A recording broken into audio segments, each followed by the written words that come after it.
축복합니다. 오늘은 대림절 세 번째 주일입니다.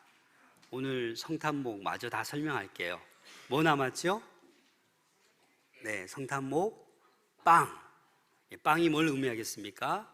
이 땅에 생명의 양식으로 오신 예수 그리스도, 빵을 의미하고요. 또 뭐가 남았어요? 초. 초는 이 땅에 빛으로 오신 예수 그리스도.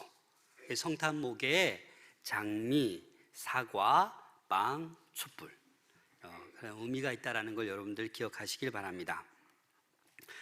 오늘은 대림절 세 번째 주일입니다. 이 대림절 기간에는 우리가 감사하는 절기예요. 이 땅에 낮고 낮은 곳에 독생자 예수 그리스도, 아기 예수를 우리를 위해서 보내주셨어요. 우리를 살리시려고, 우리를 구원하시려고. 그리고 이 대림절 기간에는 그 부활하시고 승천하신 예수 그리스도가 다시 재림하실 그날을 기대하는 거예요. 그래서 이 대림절 기간은 감사와 기대함으로 저희들이 보내는 절기입니다. 그래서 이 성탄의 기쁨이 우리 모두에게 충만하게 임하기를 소망합니다. 여러분, 오늘 제목이 뭐예요? 빛의 자녀답게. 부모님은 부모님답게, 자녀는 자녀답게, 목사는 목사답게, 성도는 성도답게, 답게 살아가는 것이 바람직한 겁니다. 그런데 우리는 그렇게 살아가지 못할 때가 많습니다. 여러분, 주님께서 언제 오실는지는 모르지만 가정을 해서 오늘 밤에 재림하신다, 강림하신다 라고 생각하면 여러분들 어떨 것 같습니까? 두 가지 부류가 있겠죠. 절망하거나 두려워하는 사람이 있겠고, 할렐루야 드디어 오시는군요, 기뻐하며 행복해하는 사람이 있을 것입니다. 여러분은 어디에 속하십니까? 예전에 1992년 10월 28일 기억하십니까? 다미 선교회, 그날 휴거 된다고 세상이 난리가 났어요. 저도 곧 군대를 가야 되는데 군대를 가야 되나, 휴거되면 어떻게 해야 하나, 좀 이 전 국가가 혼란에 좀 빠진 적이 있었습니다. 많이들 불안해했죠. 거기에 빠진 사람들은요, 28일 날에 뭐 다 끝나니까 집도 팔고 회사도 그만두고 땅도 팔고 이 난리가 났습니다. 사회를 혼란시킨 그런 일들이 있었습니다. 그 다미 선교회는 말씀을 잘 몰랐던 거예요. 마태복음 24장에도 주님의 재림의 날에 그 날과 시는 천사도 아들 예수님도 모른다라고 말씀했어요. 오늘 본문 2절 말씀에도 어떻게 얘기했어요?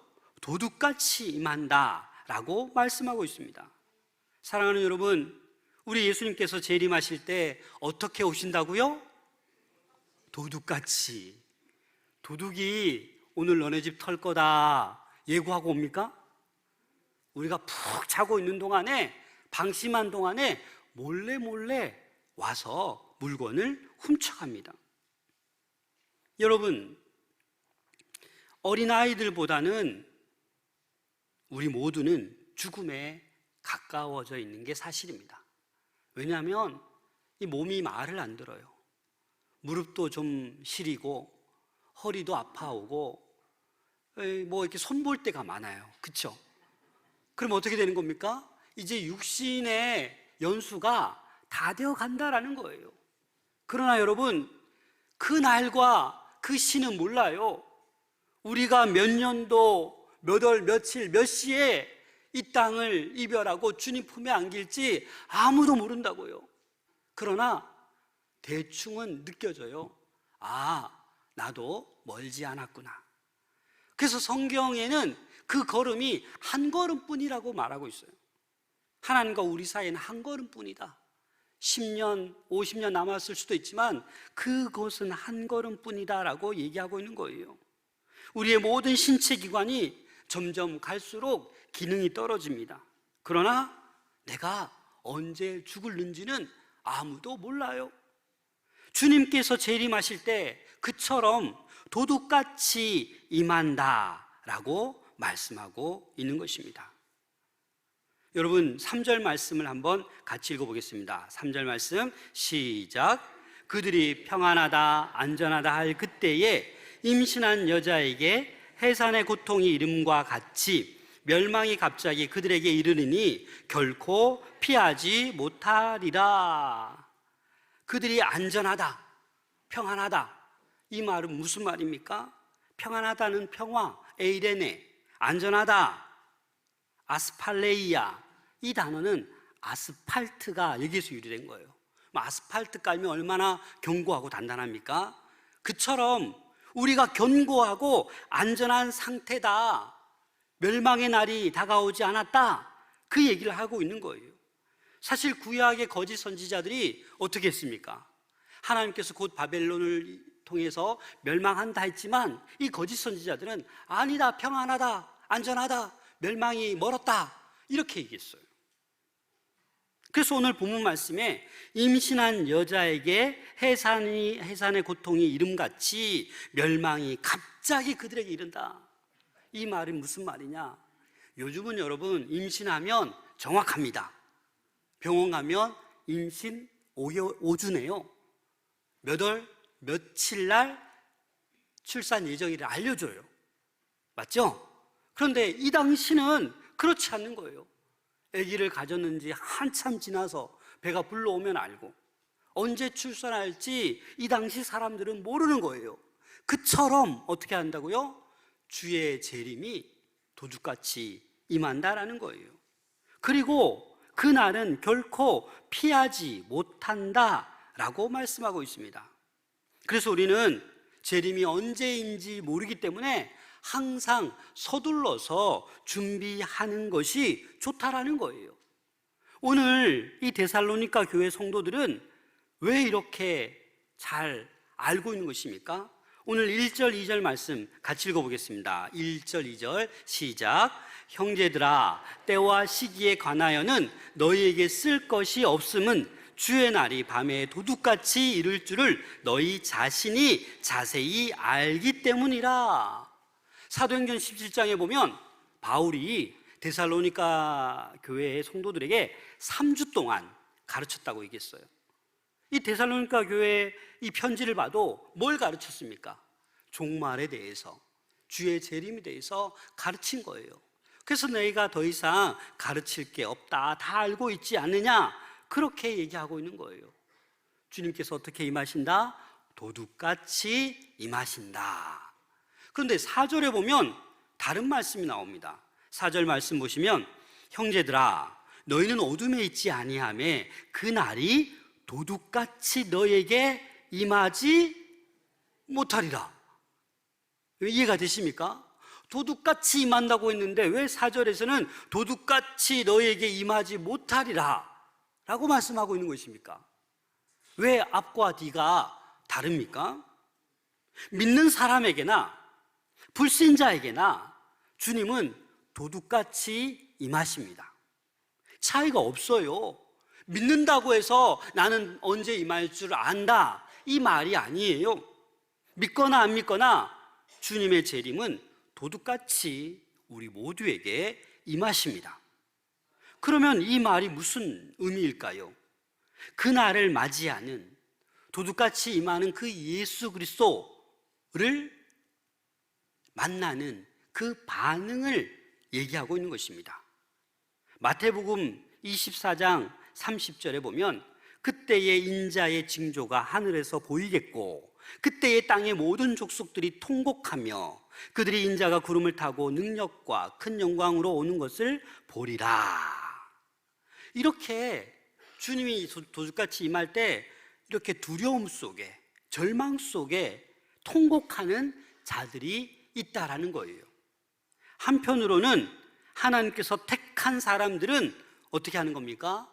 행복과 기쁨과 소망으로 맞이하는 거예요.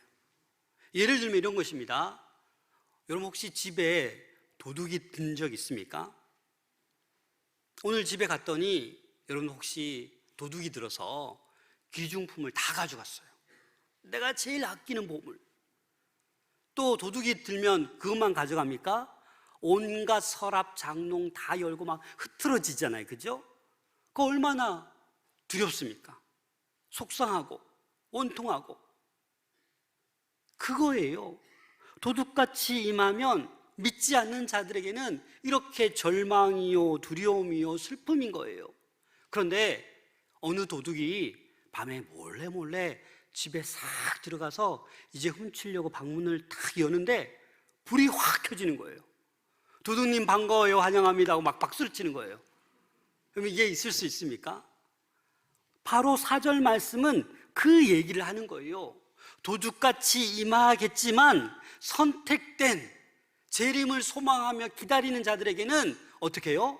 이렇게 행복과 기쁨과 소망으로 맞이할 수 있다라는 그 이야기입니다. 그래서 여러분, 저와 여러분들은 빛의 자녀들입니다. 빛의 자녀답게 우리는 다시 오실 그 주님을 소망하며 준비하며 우리는 이 인생을 살아가야만 하는 것입니다. 주님의 그 재림의 때와 시기는 아무도 알 수 없습니다. 오로지 우리가 잘 준비하고 잘 소망하는 그 길밖에 없습니다. 5절 말씀, 6절 말씀 함께 읽겠습니다. 시작. 너희는 다 빛의 아들이요 어둠에 속하지 아니하나니 그러므로 우리는 다른 이들과 같이 자지 말고 오직 깨어 정신을 차릴지라. 아멘. 우리는 다 어떻다고요? 빛의 아들이라고요. 낮의 아들이라고요. 그렇기 때문에 깨어 있어야 되고 정신을 차려야 된다는 거예요. 빛의 자녀임에도 불구하고 여전히 잠만 자고 자꾸 어둠에 속하려고 하면 안 된다라는 겁니다. 그래서 우리는 빛의 자녀라고 선포했기 때문에, 빛의 아들이라고 선포했기 때문에 우리는 빛의 자녀답게 그렇게 살아갈 수 있어야 합니다. 그러면 이 빛이 누구에게로부터 왔어요? 예수님께로부터 왔어요. 그럼 예수님의 그 빛이 어떤 빛인지 우리는 알아야 됩니다. 오늘 3가지를 말씀드릴게요. 이 예수님은 이 땅에 생명의 빛으로 오셨습니다. 어떻게 오셨다고요? 생명의 빛으로 이 어두움 가운데 오셨다고요. 오늘 9절 10절 말씀입니다. 하나님이 우리를 세우심은 노하심에 이르게 하심이 아니요 오직 우리 주 예수 그리스도로 말미암아 구원을 받게 하심이라. 예수께서 우리를 위하여 죽으사 우리로 하여금 깨어 있든지 자든지 자기와 함께 살게 하려 하셨느니라. 아멘. 그렇습니다, 여러분. 예수님께서는 이 땅에 생명의 빛으로 오셨습니다.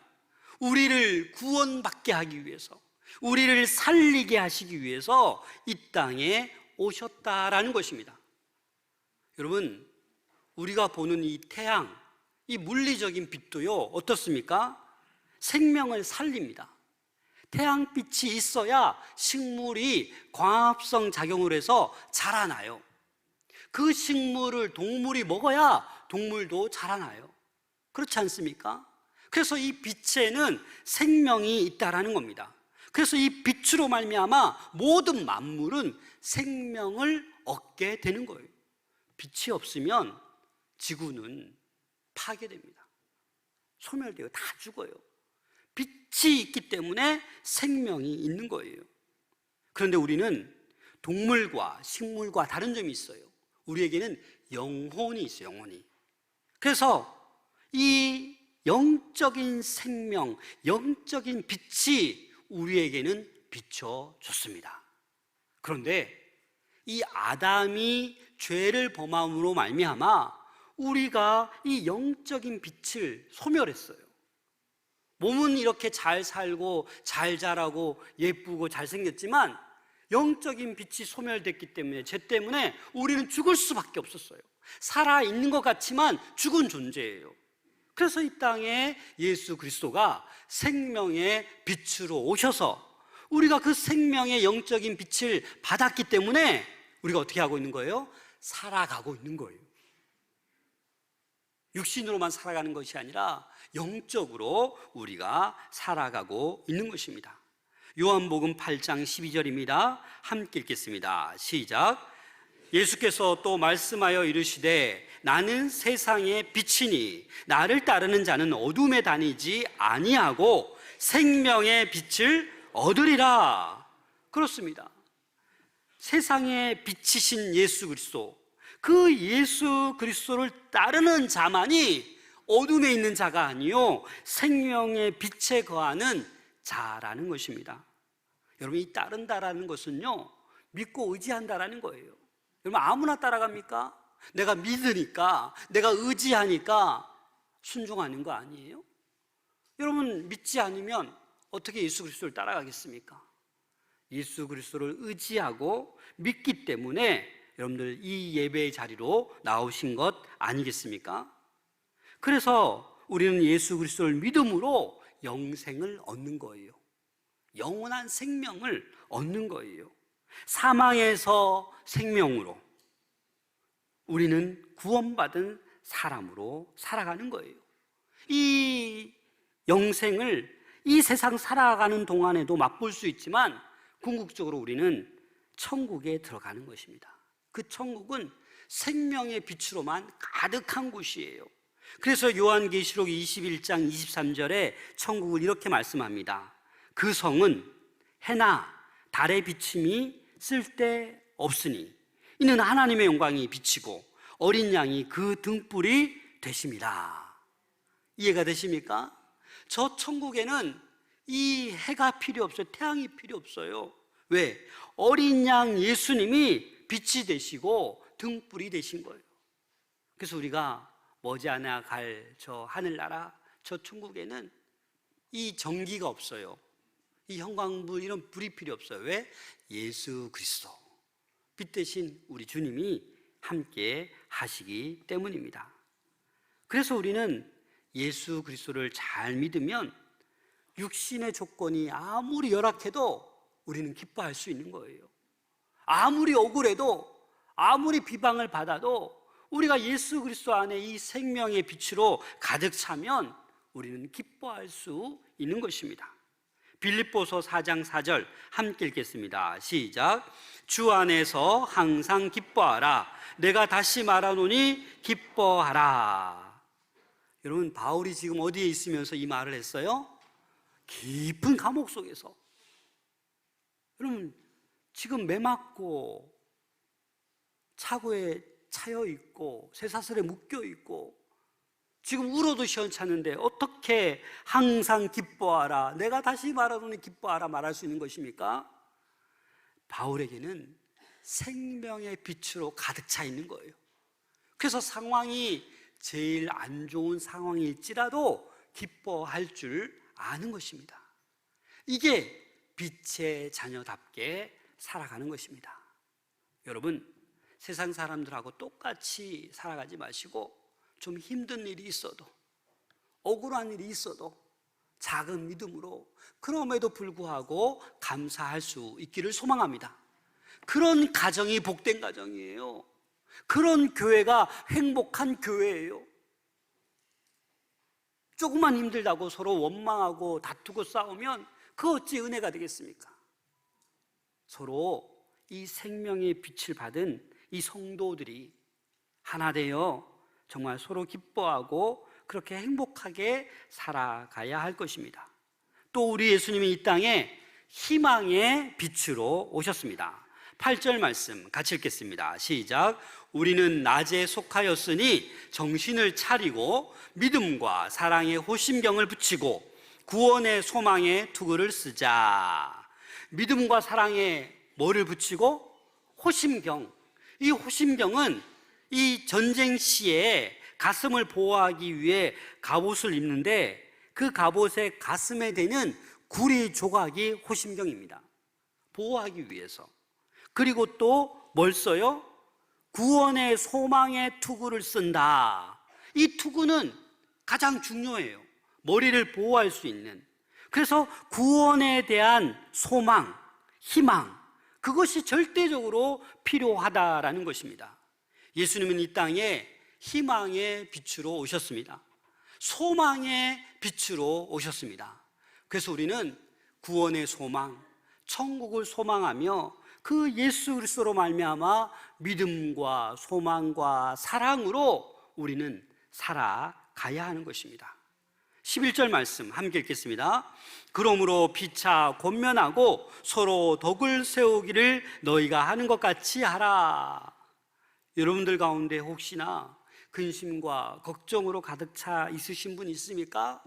건강의 문제, 관계의 문제, 직장의 문제, 경제적인 문제, 연말이 다 되어 가는데 이루지 못한 것들 때문에 근심과 걱정으로 가득 차 있으신 분이 계십니까?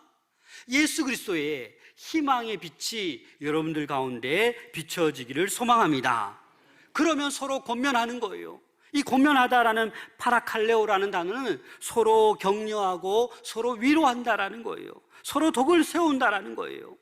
그래서 성도들은요, 서로 도와야 돼요. 서로 영적으로 성숙하기 위해서 격려하고 위로해야 돼요. 좀 표정이 지쳐 보인 사람 있으면 좀 두드려주고 위로해주고 격려해줘야 돼요. 그게 빛의 자녀답게 사는 것이라고요. 뭐 하나 내 마음에 안 든다고 꽁해가지고 계속 다투고 분열하면 안 되는 거예요. 그런 가정 어찌 맨날 행복하겠습니까? 날마다 싸움뿐인 가정이 되겠죠. 그 마을에 소문난 가정이 되겠죠. 여러분, 서로 권면할 수 있기를 소망합니다. 격려하고 위로를 많이 하면 내가 힘들 때 또 나도 격려를 받고 위로를 받아요. 아니, 하나님께서 친히 저와 여러분들을 격려하고 위로해 주실 줄로 믿습니다. 이 세상은요, 이 땅은 지금 사단이 지배하고 있어요. 예수님께서 십자가에서 그 악의 사단을 다 물리친 것처럼 보이지만 그 패잔병들이 여전히 남아 있어요. 그들은 우리보다 강합니다. 그래서 우리가 깨어있지 아니하면 우리는 자꾸 절망으로 내몰리게 돼요. 그래서 믿음 생활하면서 기도 생활하면서도 나는 안 돼, 나는 끝났어, 나 힘들어 죽겠어, 이렇게 부정적인 얘기를 자꾸 하는 거예요. 아니야, 괜찮아, 잘 될 거야, 이제 곧 이길 거야, 승리할 거야, 이런 긍정적인 말이 우리에게 가득 차 있어야 됩니다. 그게 바로 예수 그리스도의 희망의 소망의 빛이 우리에게 비추었다라는 그 증거입니다. 세상은 죄로 말미암아 궁핍하고 질병과 고통과 슬픔과 근심으로 가득 차 있습니다. 이 절망은 영혼의 어두움입니다. 이 어둠을 물리칠 수 있는 길은 예수님의 그 희망의 빛밖에 없습니다. 우리에게 구원의 소망을 주신 그 빛, 그 빛이 우리 가운데 충만할 수 있기를 소망합니다. 태양을 등지면 여러분 내 앞에 뭐가 발생하죠? 그림자가 내 앞에 놓여지게 됩니다. 예수님을 등지고 떠나지 마십시오. 예수님을 등지면 잘 되는 게 아니라 늘 낙담과 실망뿐입니다. 여러분, 동굴과 터널의 차이가 뭡니까? 동굴은 끝이 안 보여요. 계속해서 어둠으로 계속 들어가는 거예요. 터널은 어떻습니까? 저기 입구에 작은 빛이 보여요. 그 빛을 보고 따라가면 그 터널을 빠져나갈 수 있는 거예요. 오로지 예수 그리스도만이 우리의 희망의 빛이신 줄로 믿습니다. 세 번째, 마지막으로 우리 예수 그리스도는 치유의 빛이십니다. 인간의 죄로 인해서 이 땅은 온갖 질병과 고통으로 가득 차 있었습니다. 근데 예수님께서 이 땅에 빛으로 오시자 모든 것이 치유되고 회복되는 놀라운 역사가 일어나고 있는 거예요. 사실 여러분, 이 태양빛도 어떻습니까? 병균을 어떻게 해요? 살균하는 역할을 해요. 병원균을 죽입니다. 소독하는 기능을 합니다. 사람도 어둠 속에만 있으면 자꾸 답답해지고 우울증에 걸립니다. 그래서 햇볕을 봐야 돼요. 적어도 30분은 햇볕을 봐야 돼요. 이 추운 겨울에 밖에 나가기 싫으니까 자꾸 실내에만 있으면 어떻게 돼요? 우울증이 심해져요. 어제 설교 준비하다가 우리 집사님 한 분이 생각나서 전화를 드렸어요. 몸이 너무나도 쇠약해지셔서 식사는 겨우겨우 하시는데 밖에 출입을 못 하신대요. 기도해드리고 집사님, 방 거실 계속 돌아다니셔야 됩니다. 햇볕을 보셔야 됩니다. 그렇게 제가 위로해드리고 고면했습니다. 전화를 끊고 너무 슬펐어요. 건강하시던 분이 자꾸 쇠약해져 가는 모습을 보니까 너무 가슴이 아팠어요. 여러분, 아프지 마세요. 되도록이면 건강하게, 밝게, 주님께서 비춰진 빛으로 충만하게 살아갈 수 있기를 소망합니다. 우리 어떤 분은 늘 걸으세요. 부부가 늘 조금씩 걸으세요. 보기 참 좋아요. 왜? 건강을 위해서. 안 걸으면, 햇볕 안 보면 여러분 안 됩니다. 여러분, 곡기 끊으면 어떻게 돼요? 죽는 거예요. 우리 보지 않습니까? 정말 작년인가 곡기 끊으니까 정말 돌아가시더라고요. 여러분, 이 빛은 치유의 빛입니다. 이 예수 그리스도의 빛이 비칠 때 우리의 영과 우리의 혼과 우리의 육신이 회복될 줄로 믿습니다. 태양빛보다 이 치유의 빛은 더 강력한 능력을 가지고 있습니다. 여러분들이 해결 못하는 그런 영적인 문제, 그런 관계 문제, 모든 어려움, 질병이 이 치유의 빛이 비치면 회복되는 은혜가 있다라는 사실을 믿으시길 바랍니다. 말라기 4장 2절, 마지막 구약 선지자 말라기가 이렇게 말했습니다. 4장을 같이 읽겠습니다. 시작. 내 이름을 경외하는 너희에게는 공의로운 해가 떠올라서 치료하는 광선을 비추리니 너희가 나가서 외양간에서 나온 송아지같이 뛰리라. 아멘. 이 떠오르는 해, 태양이 누굽니까? 예수 그리스도예요. 예수 그리스도의 빛이 우리 가운데 비춰지면 치유되는 놀라운 역사가 있는 것입니다. 이 예배 가운데도 이 치유의 빛이 우리 모든 성도에게 비춰지기를 소망합니다. 여러분, 간구해 보세요. 주님, 저에게 제발 치료의 강선을 비춰주세요. 제 이 복잡한 근심 걱정을 좀 해결해 주세요. 영육간에 아픈 이 모든 것을 하나님 회복시켜 주세요.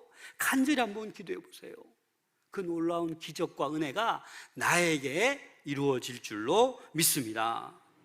그래서 우리는 혹시 고통 가운데, 질병 가운데, 아픔 가운데 있는 분들에게 이 치료의 강선이 비춰지는 은혜가 있기를 소망합니다.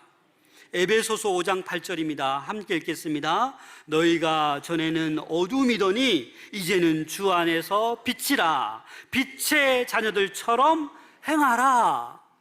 저와 여러분들 이전에는 다 어둠에 있었어요. 그러나 주님의 은혜로 지금은 뭐예요? 빛의 자녀예요. 그래서 빛의 자녀처럼, 빛의 자녀답게 행하는 것이 바르다. 더 이상 여러분 어둠으로 가지 마세요. 더 이상 내 욕망대로, 내 탐욕대로 살아가지 마세요. 더 이상 이기적으로 나만을 위해서 살아가지 마세요. 이타적으로 살아가세요. 좀 손해봐도 돼요.